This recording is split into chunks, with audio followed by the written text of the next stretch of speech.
Bom, nós vamos dar continuidade ao nosso texto de Ageu. Como ninguém está com pressa para assistir, como é? O Fantástico, né? Tinha isso antigamente, faz muito tempo que eu não vejo isso. Nem ligo TV, nem tenho TV na minha casa, né? Então a gente vai tentar ficar aqui um pouquinho para meditar nesse texto. Nós estamos fazendo uma série em Ageu, muito a ver com o momento que nós estamos vivendo, esse momento pós-pandemia, esse momento de renascimento, também é um momento de muitas cinzas, muitos escombros, muita fumaça, muita poeira. É um momento muito difícil na vida de todos nós, não só no Brasil, mas no mundo em geral.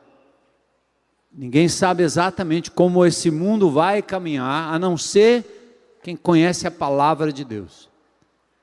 E esse livro de Ageu foi um livro que me ajudou muito, não só durante a pandemia, mas depois da pandemia, como estímulo para a minha própria vida pessoal e aplicando isso à vida da igreja. Percebendo que mesmo em meio aos escombros, mesmo em meio às ruínas, mesmo em meio a tanta fumaça, tanta coisa difícil, tanto nevoeiro, tanta tempestade, o Deus poderoso era capaz de levantar um remanescente, um povo fiel. E aí esse livro acontece exatamente depois de 70 anos que Israel, principalmente as duas tribos do sul, eles passaram lá na Babilônia, cativos, longe de casa, deportados, exilados, foram tirados do seu lugar, tirados da sua casa, tirados do seu bairro, da sua cidade, foram para longe do lugar de adoração. E Deus soberanamente permitiu sim que eles fossem para o cativeiro, como uma espécie de disciplina divina, mas também usou até o imperador ímpio, para então decretar o retorno do povo à terra devastada. Imagine você viajar, voltar para casa e ver sua casa incendiada, no chão. Pense um pouquinho. Se você voltasse para casa hoje, tivesse tudo no chão. Imagine seu coração, imagine as coisas que estariam ali queimadas, perdidas. Então era assim que o povo de Israel naquela época estava voltando. Eles podiam voltar para casa, mas as condições eram as piores possíveis. Por isso, desobediência, desânimo. E nessa hora o que é que Deus faz? Levanta o profeta, o homem que vai falar em nome de Deus, não só para estimular o povo, mas também para lembrar que o cativeiro foi fruto do erro do povo. Deus não tem prazer em disciplinar ninguém, punir ninguém. Quando Ele o faz, Ele tem um propósito. Quanto ao ímpio, Ele simplesmente pune o ímpio pelas suas escolhas. Quanto ao povo de Deus, Ele pune ou Ele aplica uma disciplina para que o povo de Deus seja depurado, aperfeiçoado. E Ele fez assim com Israel e faz assim hoje com a igreja de Jesus. Então nós vamos fazer a leitura rapidamente, pode ficar sentado, se já ficaram em pé, coloca na tela aí para a gente fazer a leitura. Convido vocês a lerem comigo, atentem aí às vírgulas, aos dois pontos, às pausas, respira, mas vamos ler juntos, tá bom? Bora lá? Capítulo 2, versículos 10 a 19 do livro de Ageu, um dos profetas menores, faz parte dos 3 últimos livros do Velho Testamento, Ageu, Zacarias e Malaquias. Todos os 3 profetas profetizaram na mesma época, e há outros 3 livros, Esdras, Neemias e Esther, que também são contemporâneos e fazem parte exatamente dessa mesma época. Então vamos ler juntos. Em 18 de dezembro do segundo ano do reinado de Dario. Bora, classe. O Senhor enviou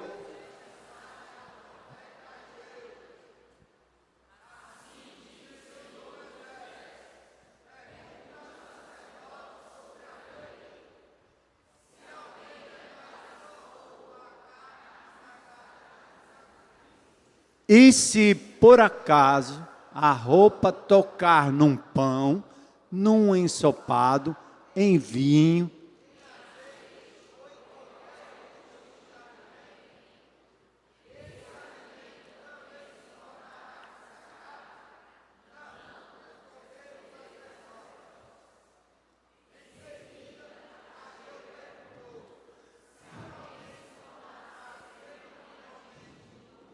ao tocar num cadáver e depois tocar num desses alimentos, o alimento ficará contaminado?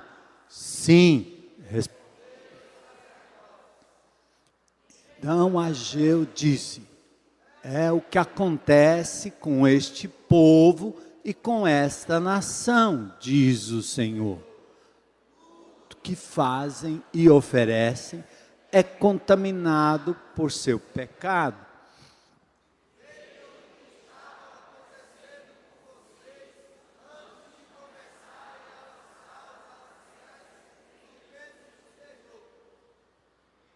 Quando esperavam uma colheita de 20 medidas, quando esperavam tirar 50 medidas da prensa de uvas,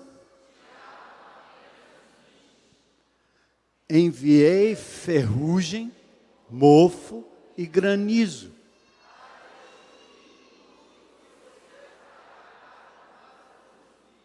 E, no entanto,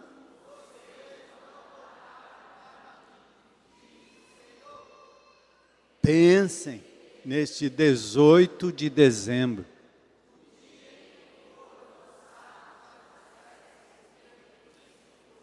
Sim, pensem bem. Eu lhes faço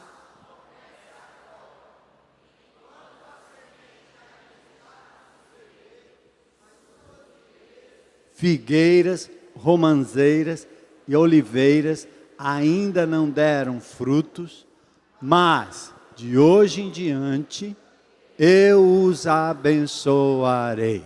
Amém?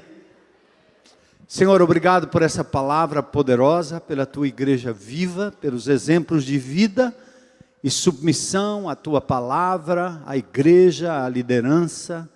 Te agradecemos agora e pedimos que o teu Espírito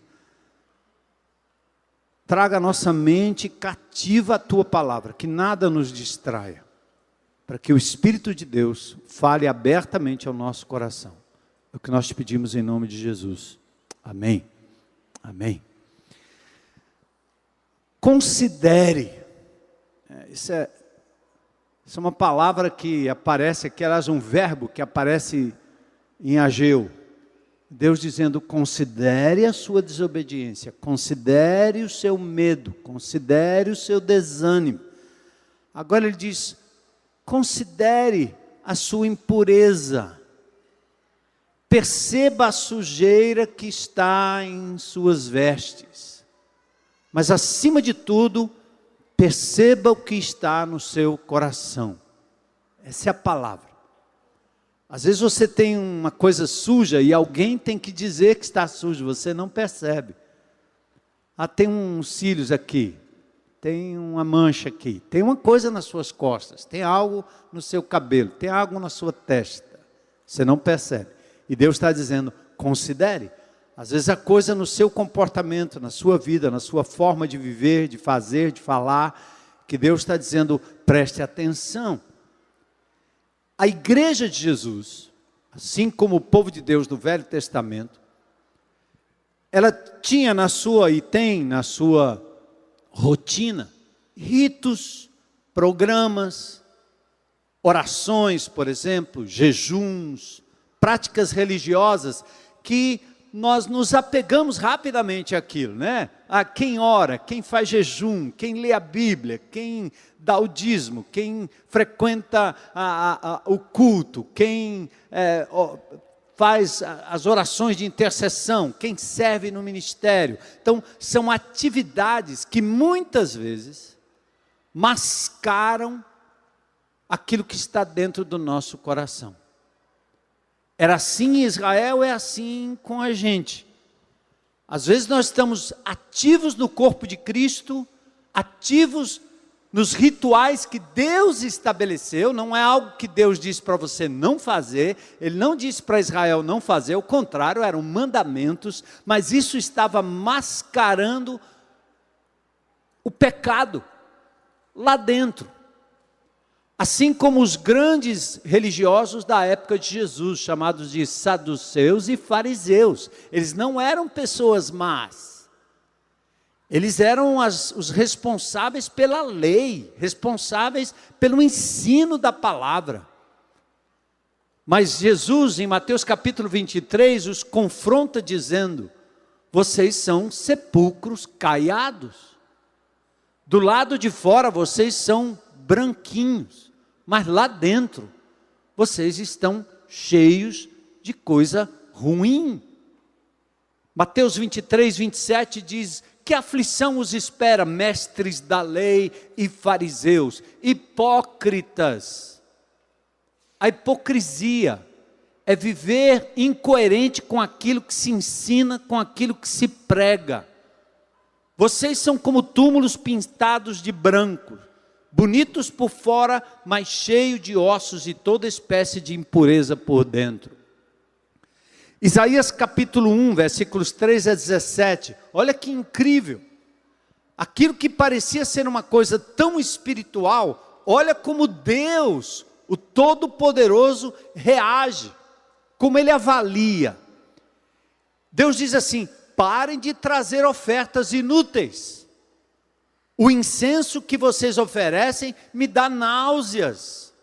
Suas festas, lua nova, seus sábados, seus dias especiais de jejum são pecaminosos e falsos.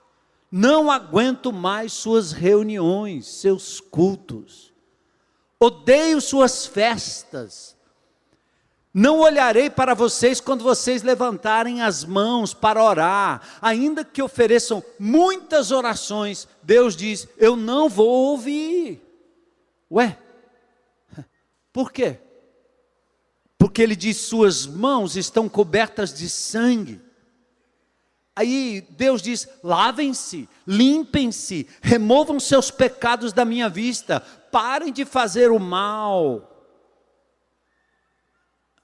A razão dessa fala tão dura, tão difícil, é porque Deus conhece o meu e o seu coração. Não adianta disfarçar diante de Deus.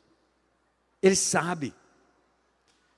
Eu tenho pensado nesses dias que um país com quase ou mais de 80% de cristãos, um país com 30, 40, 50% de evangélicos, por que esse sal não consegue salgar, dar gosto àquilo que precisa ter gosto? E por que esse sal, que deveria evitar a putrefação das coisas, ele não tem poder para segurar? As coisas continuam de mal a pior. Por quê? A ineficácia da religião e dos religiosos. Tem discurso, tem culto, tem palavra bonita, mas não tem vida. Lá dentro o coração está apodrecido, adoecido, contaminado por pecados, e por isso não tem eficácia, por dois motivos. Uma, Deus conhece. Duas, o diabo sabe. E é exatamente no secreto da nossa vida que o inimigo de Deus coloca um pezinho ali, e ele faz uma espécie de brecha de legalidade para destruir a eficácia que você poderia ter como homem e mulher de Deus. Era assim com o povo de Israel. Gente, o texto é tão forte que alguns comentaristas, inclusive Rothenstein, um dos comentaristas que trabalham o texto nas línguas originais, ele chega a pensar que essa exortação tão forte é para os samaritanos, não para os judeus, porque os samaritanos eram os judeus misturados com os assírios e eram considerados um povinho, uma gentalha, um povo contaminado. A grande verdade é que Esdras, quando escreve nesse mesmo período, ele fala sim sobre os samaritanos, que queriam ajudar a construir o templo, mas os líderes disseram, vocês não têm parte nesse ministério. Eles diziam assim aos samaritanos, queremos participar da construção, pois também adoramos seu Deus como vocês. Temos oferecido sacrifícios para ele, desde Esar-Adom, rei da Síria. Mas de novo Esdras diz, vocês não têm parte nesse ministério. Mas a grande verdade é que quando o texto diz, este povo e esta nação, Deus está se referindo ao seu povo. Há uma palavra hebraica para povo que é am. Cadê o nosso saxofonista ali, filho legítimo de judeu? Hoje de manhã estava aí me cumprimentando em hebraico, foi legal? A palavra povo em hebraico é am. É tanto que quando você tem lá nos profetas, se não me falha a memória em Oséias, você tem a palavra lo, que é não, lo, não, ami, meu povo, am, povo, izinho, meu povo, lo, ami. Então o profeta está dizendo, Deus está dizendo, essa palavra é para o meu povo. Mas depois ele usa também, essa palavra é para esta nação, a palavra goim, que é a palavra como se fosse para estrangeiros. Mas Deus não está fazendo essa distinção. Aliás, é uma distinção que nós gostamos de fazer. Se Deus está nos abençoando, nos dando coisa, nos afagando, é Deus com a gente, porque Ele me ama, porque Ele é legal. Se Deus está batendo, você diz, não, aí não é Deus não, isso aí é para o outro lá fora. É para o bandido, é para o adicto, é para o político corrupto, dá nele aí. E nós temos motivos de sobra, né, para apontarmos para Brasília, e dizer lá é que está a desgraça. Porque enquanto a gente aponta demais para o erro e o pecado dos outros, nós passamos a mão nos nossos próprios erros e pecados. Deus não quer isso. Começa com você. Não tem bom. Corrupto. Ora, corrupto somos nós. Corrupto sou eu. Meu coração tende ao erro, tende à corrupção. Não fora pelo poder, o amor de Jesus, me confrontando e me levando à confissão e ao arrependimento constante. Mas a gente faz separação, percebe? Por isso que o texto aqui é tão importante dizer, Deus está falando com o seu povo mesmo. Parece que não, mas é assim mesmo, é isso mesmo. Jeremias 14:11 diz, não ore mais pelo bem desse povo. Ezequiel versículo 3 do capítulo 2 diz, filho do homem, disse ele, eu envio a nação de Israel, uma nação rebelde. Então a Bíblia tanto trata o povo de Israel como povo, como trata o povo de Israel como nação, e nação rebelde. Deus estava insatisfeito com a impureza, com a mistura. Sabe aquela gasolina adulterada? Sabe aquela massa de bolo que não vai dar certo porque tem coisa errada ali? Sabe aquele vaso de barro feito que o barro não está legal? Vai quebrar, não vai ficar bom. Sabe aquela sujeira que você tem que tirar? Deus não estava satisfeito.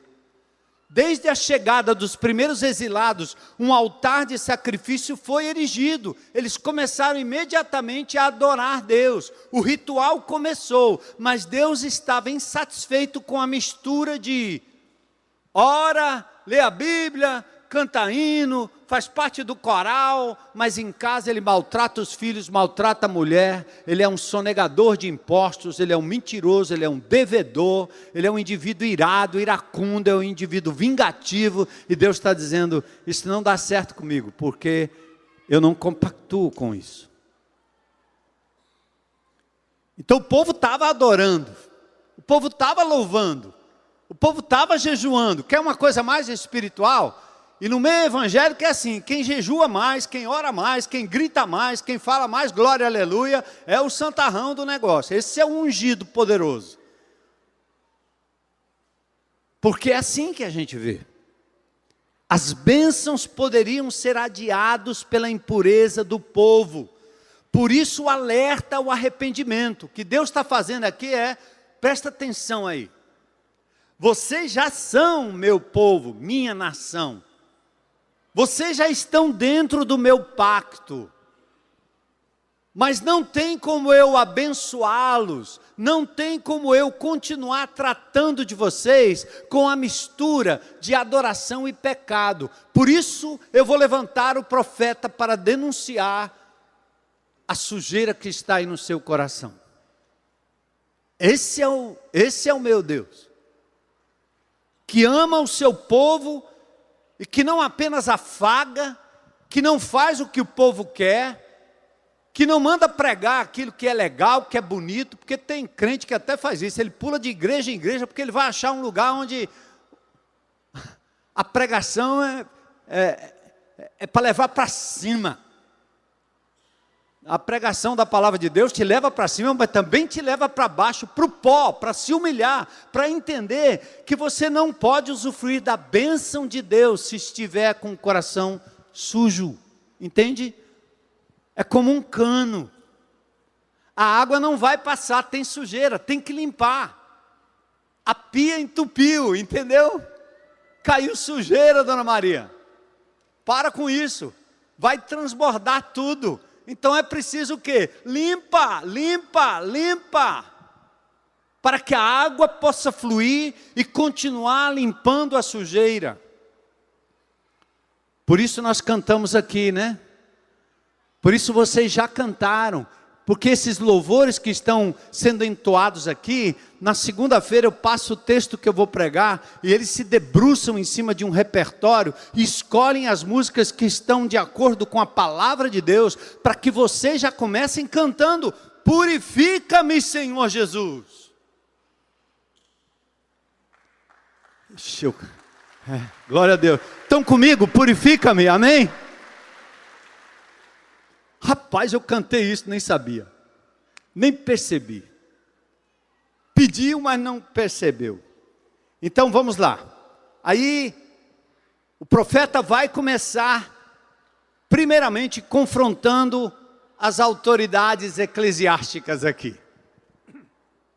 Em 10 de dezembro, aliás, 18 de dezembro, segundo ano do reinado de Dário, o Senhor enviou esta mensagem ao profeta Ageu. Aqui tem uma precisão do calendário, exatamente 3 meses depois que a obra do templo começou, 2 meses depois da última palavra de Ageu, a fundação do templo já estava lançada ali, era dia de celebração, mas era também dia de palavra profética. Zacarias, há poucas semanas, parceirão do Ageu, tinha feito um apelo ao povo, e lá em Zacarias 1, versos 1 a 3, principalmente no final, o profeta diz assim, Deus está dizendo, volte-se para mim, e eu me voltarei para vocês.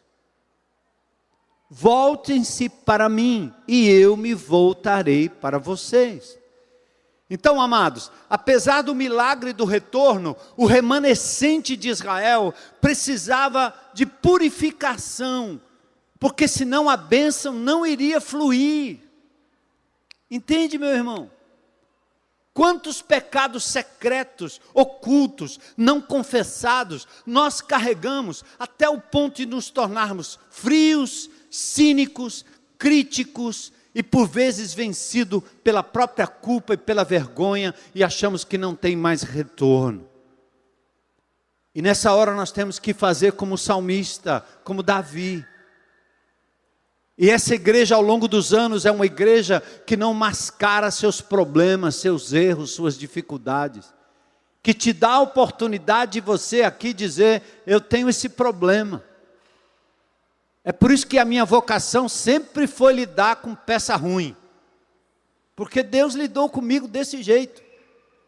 E eu me lembro vezes do ministério em que o indivíduo entra correndo com a faca sangrando e diz assim, acabei de matar alguém. Eu disse, maravilha, eu dou um abraço no cara e eu sou o próximo. Mas naquela confissão, o início do papo é, meu irmão, você, meu amigo, meu irmão, você acabou de confessar o seu pecado, é o primeiro caminho para a restauração. O cara entra aqui na minha frente, nesse lugar aqui, e diz, pastor, eu sou um traficante, meu carro está cheio de armas, eu alugo armas para o cometimento de assaltos aqui nessa comunidade. Eu disse, meu irmão, me dá a chave desse carro aí agora. Mas você é um abençoado, porque você acabou de confessar. Pior é você cumprimentar pessoas como Judas, que lhe beijam, lhe abraçam, mas lhe traem pelas costas. Pior é você ter pessoas falando da palavra, vomitando o versículo bíblico, mas o coração sujo. Quando eu me converti, eu não entendia isso no meio da igreja de Jesus.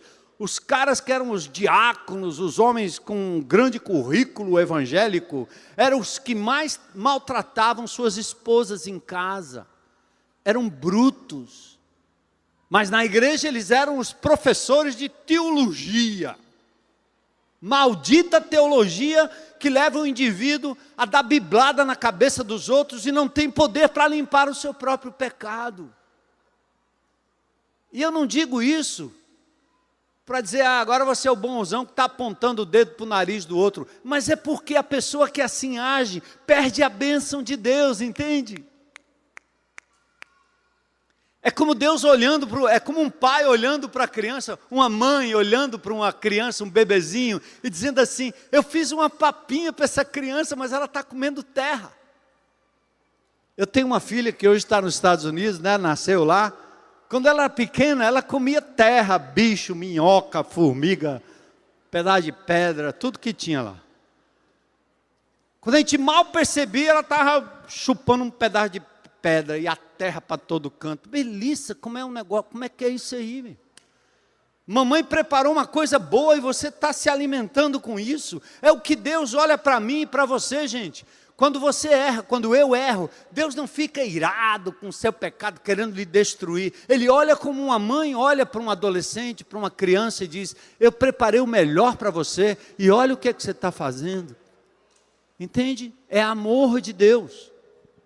A palavra é dura, mas ela vem com amor. E assim, o profeta Ageu foi levantado para esse momento da história. Aí vem a pergunta crucial que confrontava a liderança religiosa, os guardiões da palavra. Assim diz o Senhor, pergunte aos sacerdotes.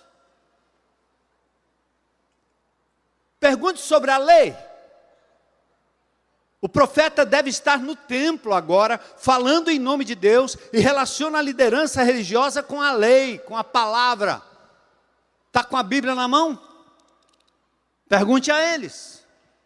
A questão não era o quanto você conhece a Bíblia, mas é quanto o seu coração está sendo purificado por essa palavra. O método do confronto é o mesmo. Deus é lindo. Ele faz perguntas. Ele te coloca em xeque perguntando. É justo o que você está pensando? É justo o que você está fazendo? É justo o que você está tentando fazer no secreto? Aí ele diz, se alguém levar na sua roupa carne consagrada, que é isso aí? No Velho Testamento, antes de Cristo vir ao mundo, o princípio é o mesmo, a alma que peca morre. O salário do pecado é a morte. O dia que você comer, morrendo, morrerás. Então todo ser humano não iria sobreviver se Deus não tivesse providenciado um sacrifício.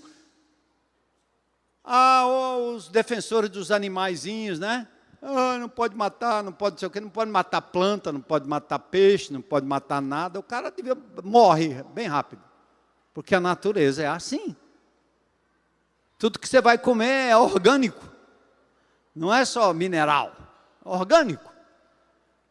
Então Deus fazia no Velho Testamento o seguinte: você pecou, então pega um animal, e o sangue desse animal vai cobrir o seu pecado.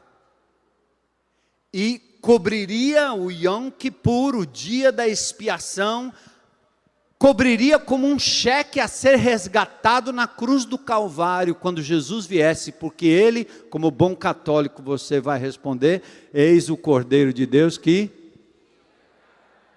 Por que o Cordeiro? Porque no Velho Testamento era o Cordeiro que, imolado no lugar do pecador, livrava ele da morte instantânea e inferno eterno.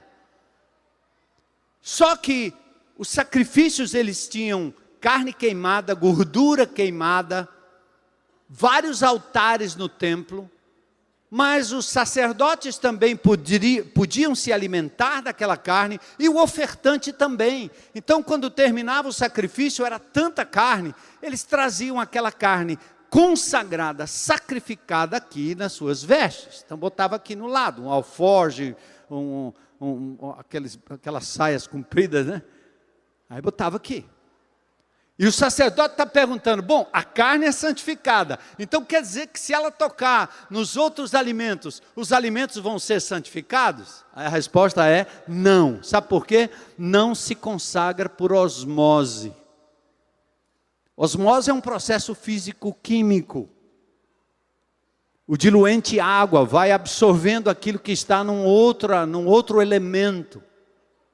Vai trabalhando aquele processo de dissolução, de solvência. Mas mesmo que isso seja complicado, você sabe o que é. Você não pode aprender por osmose. Você vai para a sala de aula, tem um aluno que se dedica, que estuda, que se preparou para fazer o Enem, aí tem aquele outro que nem estudou, nem quer saber nada com nada, e ele pensa que encostando no outro ele vai obter conhecimento. O que Deus está falando através do profeta é: santificação não é por osmose. Você encosta aí nesse irmão santo aí do seu lado, para ver se passa unção. E essa irmã aí do seu lado aí, pega nela aí, né? Será que passa alguma coisa? Não. Santificação não é por osmose. Então, se alguém levar em sua roupa a carne consagrada e tocar num pão, num ensopado, em vinho, azeite ou qualquer outro tipo de alimento, negativo. Você diz assim: coisa estranha, eles faziam isso. Nós também fazemos, como bons católicos, não é? Tem a figa, tem a cruz, escapulário. Minha mãe botava arruda aqui. Ela botava um bicho aqui cheio de ervas. Se fosse hoje eu comia. Ou comeria, né? O que ela estava querendo? Ela achava que o mal olhado... Não é? Você põe a Bíblia ali naquele canto, isso aqui não vai bater não, porque aqui a Bíblia está aqui, é o meu escudo, é a Bíblia. Teu escudo é Jesus, não é a Bíblia não, meu irmão. É Ele, é pessoa. A Bíblia te ensina que Ele é o grande escudo. Mas olha, os relicários, não é? Pedacinho, a raspinha da cruz. O cara vai lá, toca no pé do santo, beija o pé do santo, porque ele acha que santificação vem por osmose. Ali está só uma estátua, mas o cara toca achando que o pobre do Francisco ainda está passando virtude. Então, quando eu falo sobre isso no Velho Testamento, você não fica com essa cara de que estranho. Não é estranho não, a gente faz isso também. Então, Deus estava dizendo: santificação não é por osmose, trate isso pessoalmente. Um objeto santificado, dedicado, puro, não pode santificar outro objeto pelo simples contato. Então é impossível consagração por osmose, por simples contato, como um amuleto de uma relíquia. Mamãe, não pense que os seus filhos estão ganhando sua santificação por osmose. Não, eles terão que fazer suas próprias escolhas. Eles terão que limpar seus próprios pecados. Ninguém vai confessar pelo outro. Versículo 13. Aí o Ageu perguntou de novo, outra pergunta. Pode alguém se tornar cerimonialmente impuro ao tocar num cadáver, depois de tocar num desses alimentos? E depois de tocar num desses alimentos, o alimento vai ficar contaminado? Aí a resposta é sim. Por quê? Aqui existe um princípio, você vai entender rapidinho. Quando o judeu tocava num corpo morto, talvez com uma doença contagiosa, seja lá qual foi a razão da morte, Deus disse, não toca. Se tocar, você tem que ficar pelo menos 7 dias livre de tocar qualquer outra coisa. Porque morte era consequência de pecado, o corpo morto simbolizava o pecado como uma contaminação que contamina. O sacerdote não se contaminará por aproximar-se de um cadáver. Não podia se contaminar aproximando-se de um cadáver. Levítico 21, 11. Se o sacerdote tocasse um corpo morto, ele nem poderia participar da Páscoa. Por isso que os judeus passaram a caiar, pintar de branco os sepulcros, que é para não ter o perigo de você não ver o sepulcro que está ali. Então não chega não. Aqui é lugar de contaminação, não chega. E o princípio é simples, um ser poluído pelo pecado, seja qual for, ele vai tender a poluir outros. E agora presta atenção, esse pecadinho de estimação que você carrega aí dentro, ele contamina sua família, seus filhos, as pessoas que vivem com você. Você sabe disso. Por isso Paulo diz, as más conversações corrompem os bons costumes. Se você é um adicto à bebida, adicto à droga, adicto à pornografia, adicto ao sexo desvairado, se você é adicto ao adultério, se você é adicto ao jogo, se você é adicto ao lazer, você pode ser adicto de uma série de coisas. O pior é que você também contamina as pessoas. A mulher sofre, o filho sofre, o marido sofre, todos sofrem. Esse final de semana eu vi um testemunho à mesa de um amado irmão aqui da IBC. Foi só um exemplo. Ele disse, olha, quando meus filhos fizeram, aliás, a esposa estava testificando. Quando os filhos completaram 21 anos, ele sentou à mesa e disse, olha, até aqui eu não tenho tocado nem um copo de vinho. E eu fiz isso para não contaminá-los, para não induzi-los ao erro. Agora vocês têm 21 anos de idade, eu me sinto na liberdade de fazer aquilo que eu teria liberdade, mas eu abri mão para não induzi-los ao álcool. Eu achei aquilo interessante. E por favor, não saiam daqui dizendo, o pastor Armando disse que a gente pode beber vinho aí até... E nem que você não pode beber até... A lição não é essa. O que eu estou dizendo era a preocupação desse homem de Deus, não fazer como alguns pais fazem. Pega o filho pequenininho, tomando sua cerveja, abre a boca da criança com 3, 4 anos de idade e o induz ao álcool. Depois ao fumo, depois à droga, depois se perde e ele não sabe o que ele fez. Como algumas mães que logo cedo pegam aquelas criancinhas tão lindas, tão pequenas, e as veste como uma piriguete para dançar a dança da garrafinha na escolinha. E a mãe acha lindo, porque ela não quer que a filha dela fique diferente das demais e seja tratada como uma bobona que não dança a dança da garrafinha. E depois ela sai por aí ouvindo que ela é uma rapariguinha e vai virar uma raparigona e você não sabe, você não pega mais para fazer o politicamente correto. Ou seja, o seu pecado contamina o outro. Você se dá mal, faz as coisas erradas financeiramente falando. Quem é que paga? Sua família. Percebe? O princípio aqui é só esse.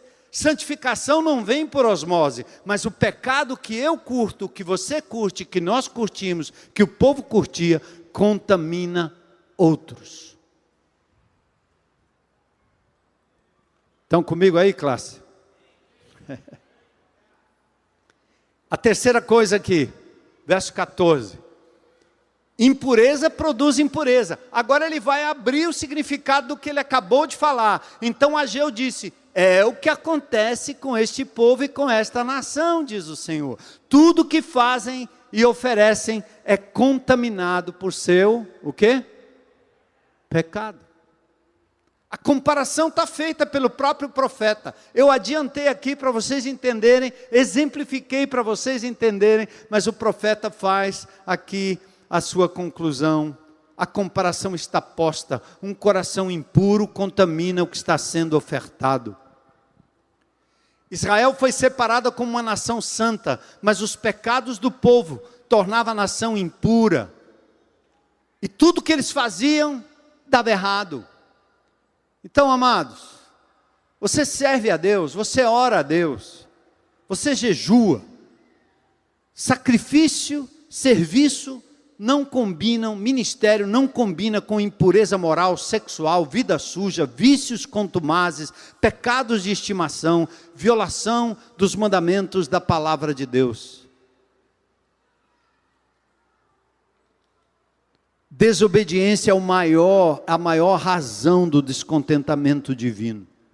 Lembra do caso de Saul, 1 Samuel 15, 18 a 23?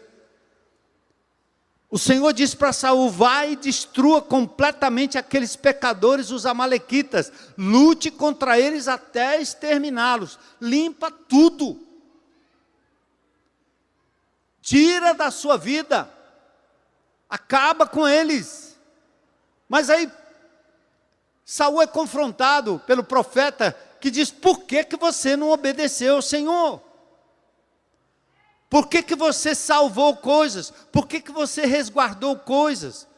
Por que você não eliminou tudo? Aí ele diz assim: mas eu obedeci ao Senhor, eu cumpri a missão, eu trouxe o rei Agag, mas destruí os outros. Meus soldados trouxeram o melhor das ovelhas, o melhor dos bois, o melhor dos despojos, para sacrificar ao Senhor. Olha que nojeira. Deus manda destruir tudo, e a desculpa é: eu salvei o melhor para dedicar ao Senhor. Ou seja, usando a religião, a adoração, como desculpa para a sua desobediência.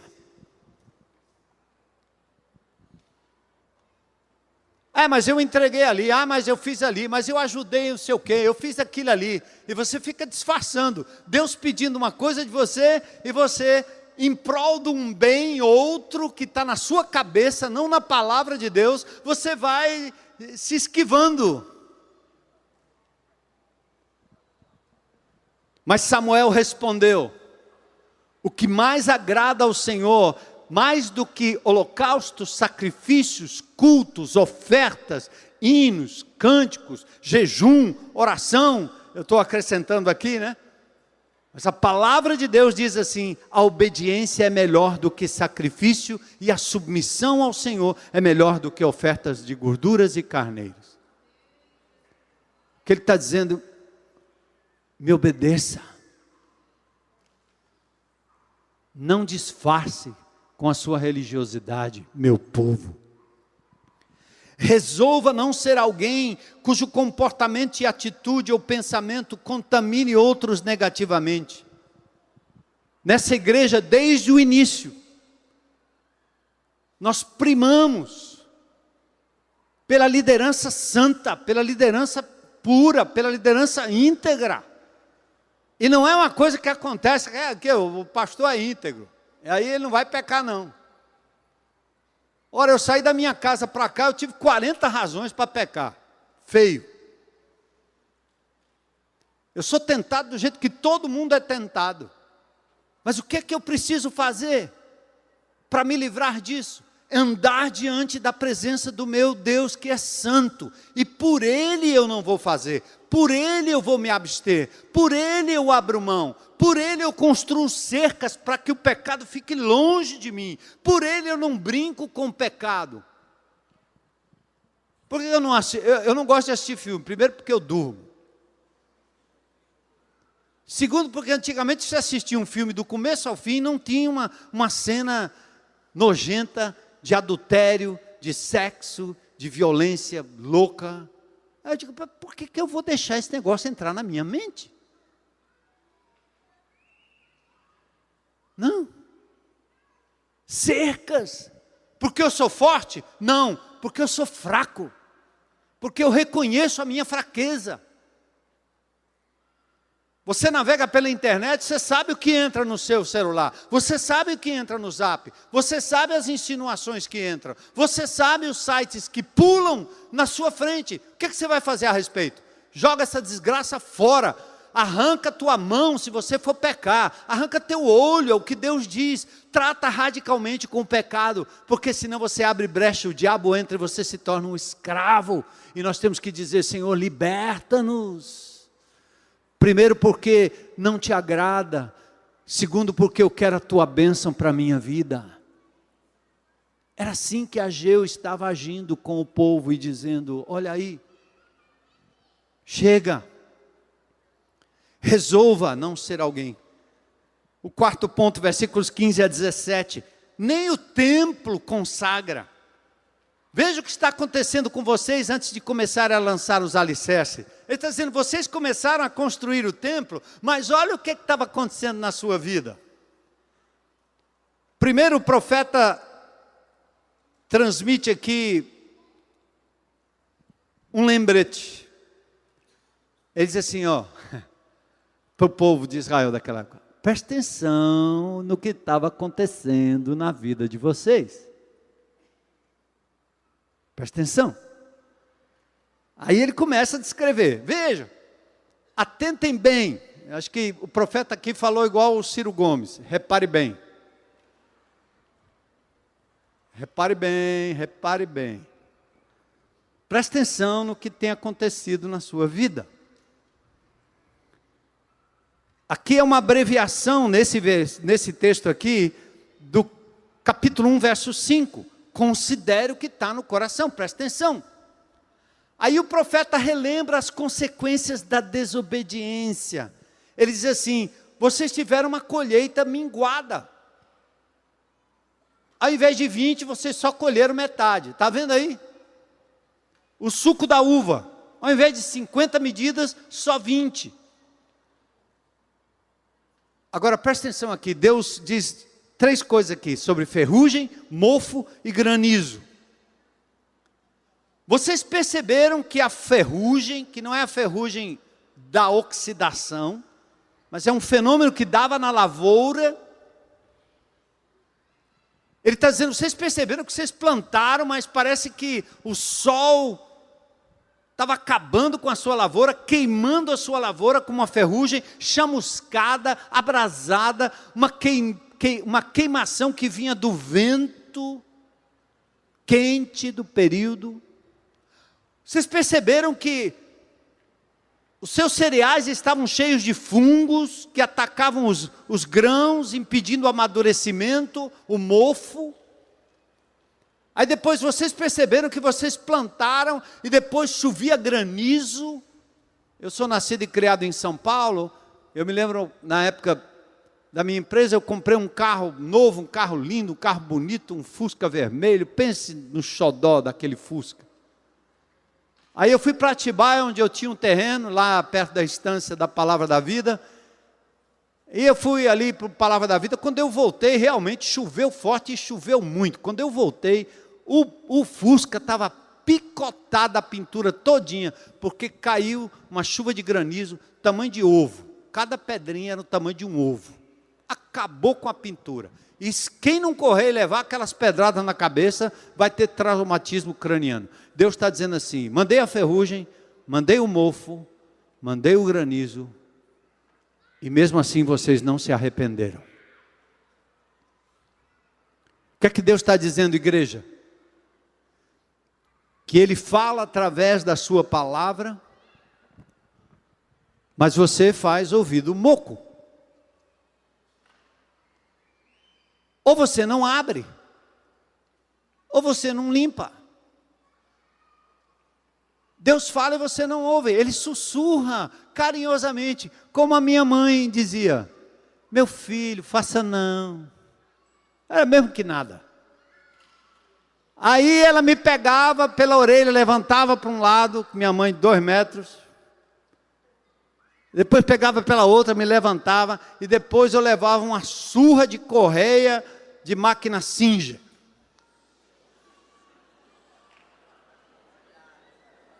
Alguém conhece aí? Quem conhece a correiazinha? De couro.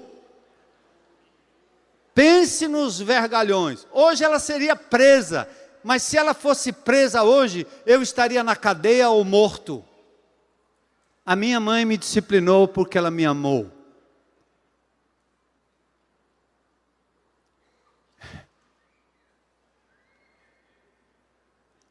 Minha mãe falou, ela avisou. Meu filho, faça não. Às vezes eu digo para os pais, quando às vezes eu vou conviver com, né, os pais com criança pequena, né? A mãe fala 200 não, a criança está nem aí. Diz que minha irmã não gasta não, não gasta o não, por favor. Eu não precisei disciplinar minhas filhas do jeito que minha mãe me disciplinou, claro, né? Mas aconteceu umas 2, 3 vezes, no lugar certo, no bumbumzinho, quando era pequenininha. Usei a cinta, nunca a mão. Provérbios tem princípios, viu, para você. Se eu tivesse filhos hoje, eu seria preso. Mas eu não deixaria de disciplinar, caso fosse necessário.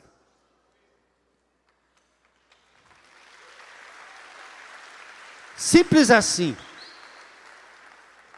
Porque ou você disciplina, ou o mundo vai disciplinar. Então, o que acontece na minha vida e na sua vida, em Hebreus diz isso. O pai que não corrige o filho não ama.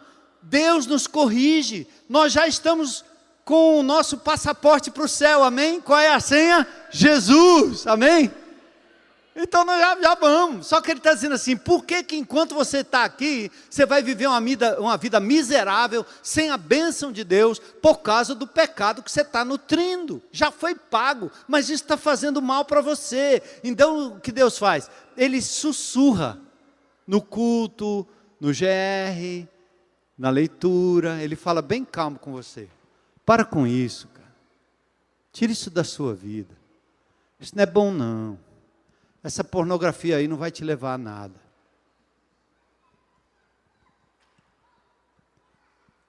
Para com esse vício do zap. Você não fala mais com ninguém, baixa a cabeça, vive cutucando e teclando o tempo todo. Para com isso. Para com essa ira. Para de achar que eu sou assim mesmo. Para de ser o reizinho em todo canto, em todo lugar. Aí Deus vai falando bem manso. Aí você não ouve. Você não ouve, o que ele faz? Ele manda um vírus.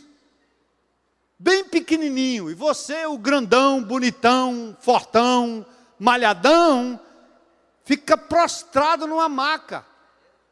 E lá você diz assim, ai meu Deus. Se eu sair daqui, eu prometo que eu vou lhe ouvir. Nunca mais. Vou para todos os cultos, vou dar o dízimo, vou rezar todas as Ave Maria não, Pai Nosso do mundo.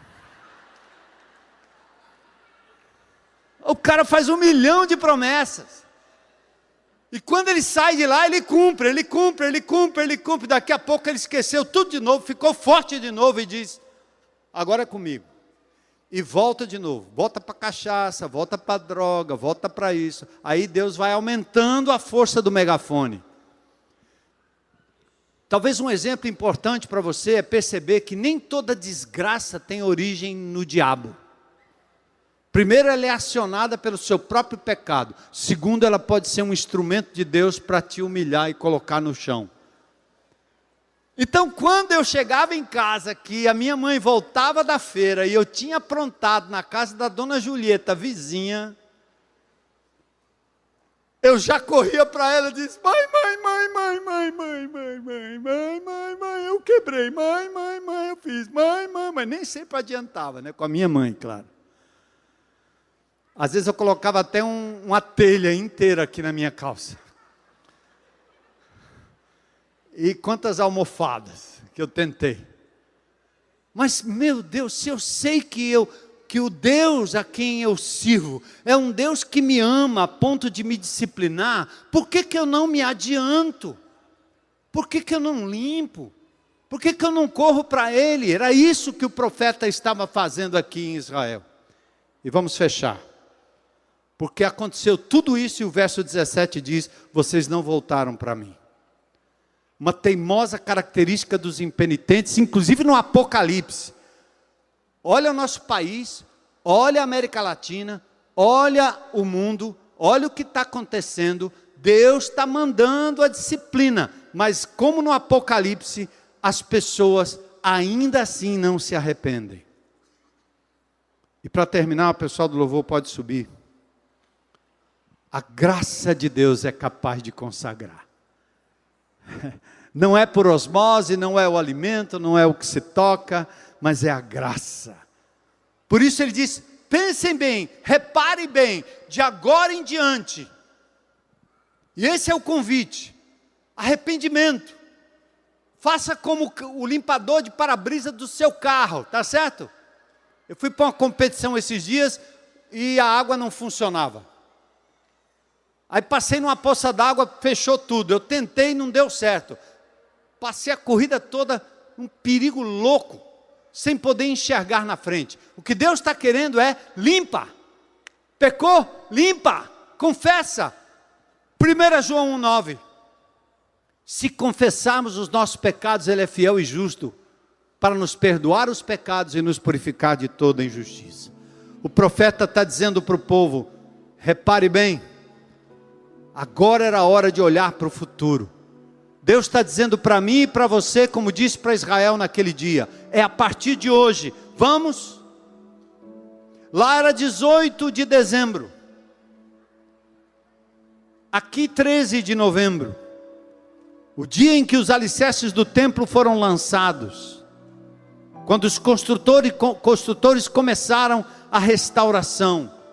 Ele diz: não é porque você está dentro do templo, dentro da igreja, que você não vai sofrer as consequências. Então a graça de Deus é ratificada pela promessa do remanescente: de hoje em diante, eu vou fazer algo na sua vida. A semente estava no chão e não no celeiro. A colheita parecia fraca. Eles esperavam uma super colheita, mas não viria. E o texto termina dizendo assim: eu vou abençoar vocês. Mas o que Ele quer? Arrependimento, confissão. Então, assim como foi naqueles dias, por favor, considera, para aí agora. Como é que está aí o seu coração, o seu interior? Suas mazelas, seus vícios. Quais são aquelas coisas que você carrega no secreto e que o diabo achou uma brecha? Você deixou a porta aberta, ele entrou e está te dominando. E o que Deus está dizendo é: para com isso, eu quero te abençoar. A hora é essa. Senão você vai sofrer muito. Lembra de Davi? Enquanto eu calei os meus pecados, envelheceram os meus ossos. Muitas das doenças que nós temos, elas são não só psicossomáticas, elas são espírito-somáticas. Quando eu peco, diz, meus ossos envelhecem, eu fico mal, meu rosto decai, toda a composição química biológica do meu organismo começa a trabalhar ao contrário, toxinas, você fica vulnerável, você vai ficar doente. Basta a proteína spike, matando gente de todo jeito, em todo lado, excesso de mortes no mundo inteiro. Mas o povo de Deus, mesmo sujeito a essas loucuras que nós temos vivido, o povo de Deus tem a renovação do seu espírito, a renovação das suas células, renovação da sua integridade emocional e física, porque conhece Jesus, confessa Jesus, limpa todos os dias e pode andar de cabeça erguida. Não sem pecado, mas reconhecendo. Pula logo: Senhor, eu errei, Senhor, eu pequei, Senhor está aqui. Eu tenho uma pergunta para fazer. Se tem alguém aqui hoje que talvez precise fazer como lá no Velho Testamento, reconhecer sim Jesus como aquele que morreu em seu lugar e é capaz de perdoar esse caminhão de pecados da sua vida, essa loucura de equívocos e erros cometidos, não só você, mas o que as pessoas fizeram com você. Há perdão, restauração, um novo caminho em Cristo Jesus. Se tem alguém aqui nesse auditório ou na internet, gostaria de dizer: hoje eu quero entregar minha vida a Cristo, levanta sua mão aí. Tem alguém? Glória a Deus. Glória a Deus, querida, glória a Deus, aleluia, aleluia. Mais alguém? Coragem para dizer: hoje é meu dia, chegou a minha vez, eu quero entregar minha vida a Jesus e usufruir desse perdão eterno. E você, irmão? Talvez o que Deus está querendo para essa igreja remanescente, que não sabe o que vai acontecer nem amanhã, nem depois da manhã, nem na virada do ano. Quem assume, quem não assume. E daí? O que Deus está dizendo, o Jeová Sabaoth, o Senhor dos Exércitos, é: como é que está seu coração? Então eu quero dar a oportunidade para você hoje à noite, sair daqui dizendo: Senhor, eu quero limpar, eu quero confessar, eu quero entregar, eu quero expor diante do Senhor.